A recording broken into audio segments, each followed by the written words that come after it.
here at Aden is lovely. The sand is warm, and the sharks, unlike those in the market, are not always hungry. A dip before work? Certainly. But behind the strip of sand, volcanoes, long extinct, have heaved the land, breaking it up and ringing the port with jagged, dangerous mountains. Not much happens here. Just living is difficult. Every now and then you see villages which have died. Nature's cruelty isn't enough. Man joins in and promptly overacts. Federal Arab troops stand guard against rebel tribesmen. And over this improbable land, a stream of daily commuters, servicemen of the RAF and Army working together, fly inland to help the local forces.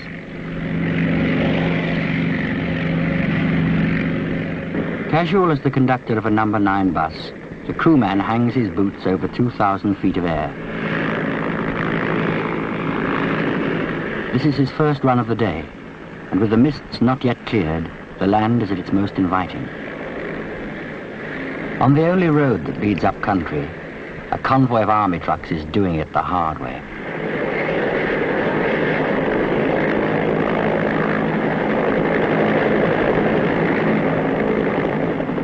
It's a short trip, 20 minutes by air. There's not much to see really when you get there. A lot of men watching a lot of mountains in a lot of sun. There's an effort to make life more civilized.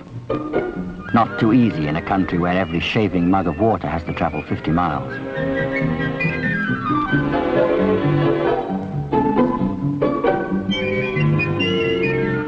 But the boys have a way of looking after themselves.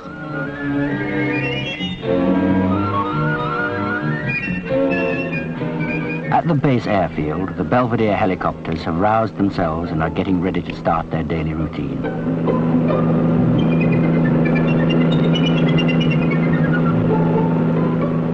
These craft do what they call the grocery run, spinning over the mountains up to the front 5 or 6 times a day, carrying anything from beef burgers to bulldozers.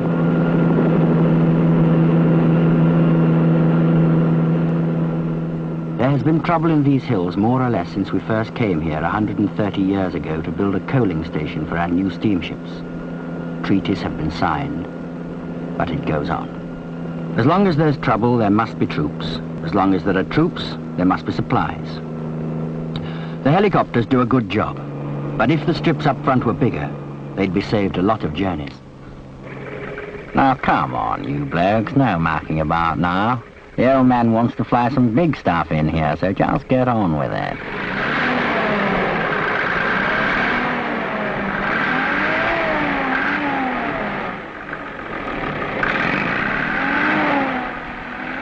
In this heat, at this height, the air is thin, and the huge Beverly freighters need all the room they can get to heave themselves into the sky.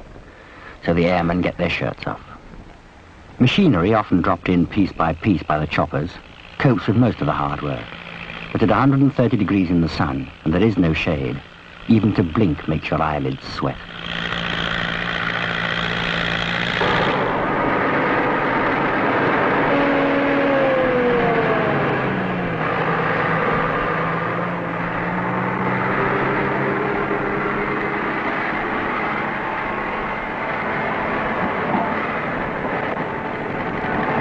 A man has stumbled and fallen, gashing his arm on the knife-edge rocks. It happens. But in these conditions, you don't delay with open wounds. You offer a prayer of thanks that he's saved a long, tortuous ride down a mountain track.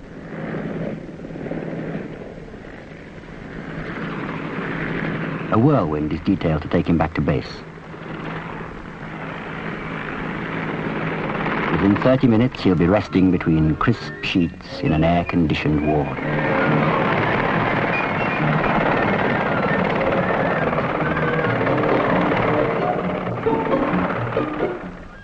Doesn't look much like London Airport. It doesn't have to. A mountain has been moved a little to the right, and the runway is completed. A fully loaded Beverley lowers itself gingerly down.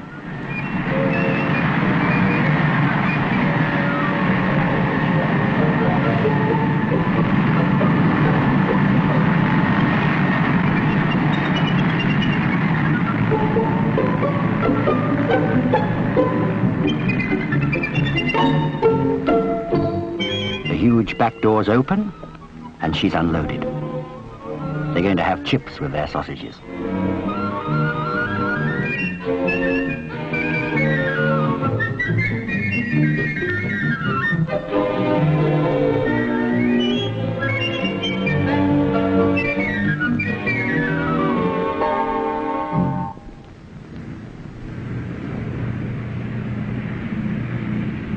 The sentries going off duty head back for a quick beer and a slow game of cards.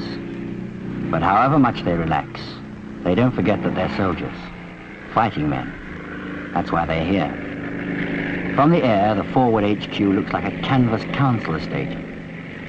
But there are reports that there's movement in the hills. What it is, who it is, no one quite knows yet. A Shackleton will reconnoiter the area. These planes can and do spend a day in the sky, but not today. This is to be a look-see.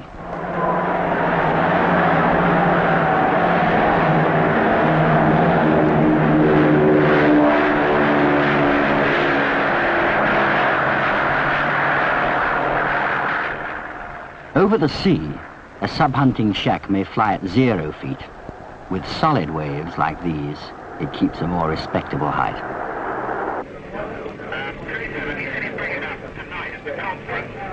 There's evidence to make HQ realize that something is brewing and to consider whether a movement of artillery would be timely. Remember those films of the gallant 103rd manhandling their guns over the Khyber Pass and all those mules tumbling over the edge? Not so long ago, these boys would have got their guns up, taking a week or more. Now they take delivery in half an hour at the most.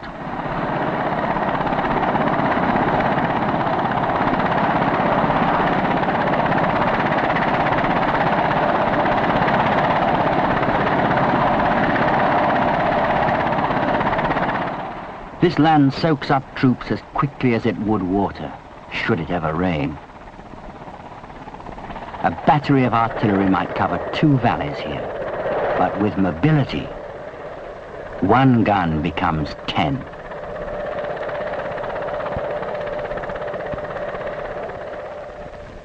All the aircraft are at the advanced strips. The hunters are kept at base. But what's 50 miles at 600 miles an hour? Provided the aircraft is kept ready.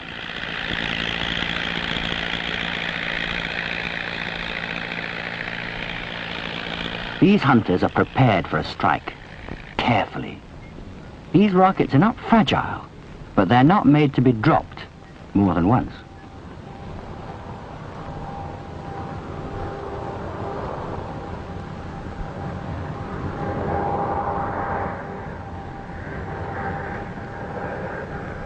Behind the nose cone is a camera. A pilot can't indulge in a little harmless bragging in the mess. And there are also 4 cannons, which need ammunition.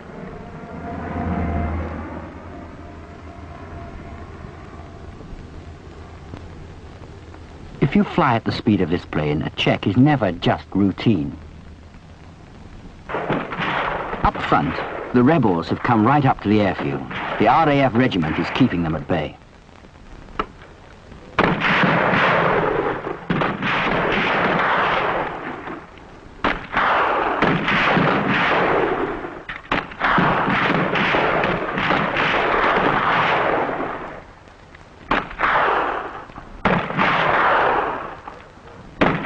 The Hun will streak across the sky and be where they're needed before the rebels can take up their position.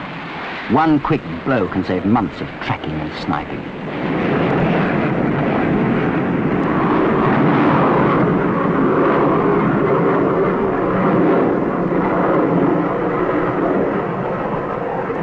Target in sight.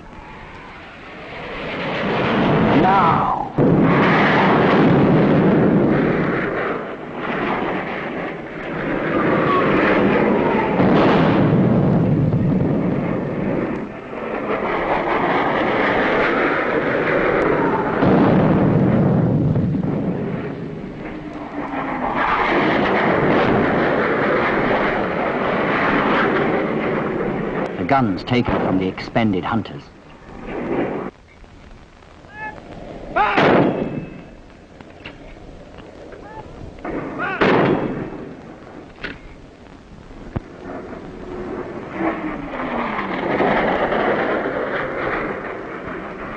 At the camp, the old hands are saying there won't be any more trouble tonight. But there's no guarantee. There never is out here.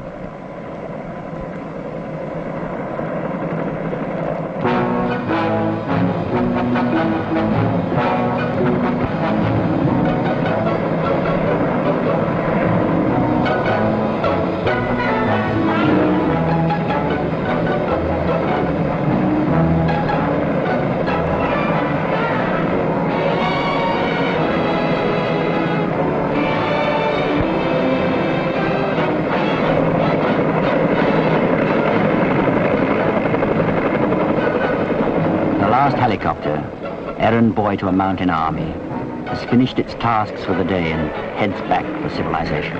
Spelt C-O-O-L.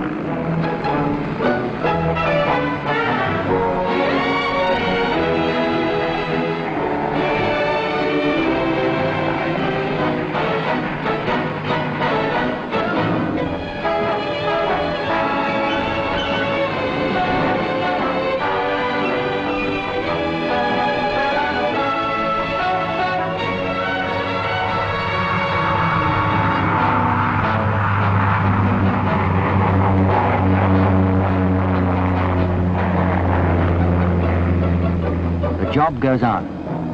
The massive, unending job of protecting the protectorate. It's been a hard day's flight, and tomorrow will be another. But this is why they came here.